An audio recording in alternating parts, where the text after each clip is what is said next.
outside of this hall, you cannot question my opinion. You also question my I am questioning your opinion because you are the chairman of this committee, Mr. Chair. Sinubukang mamagitan ni Senate President Tito Soto na nasa tabi lang ni Lacson. Pero hindi napigilan ni Lacson questionin kung bakit tila pumapanig si Marcoleta sa mga diskaya.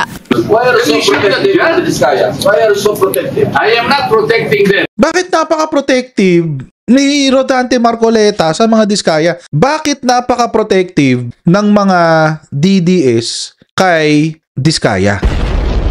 Hindi ko naiintindihan.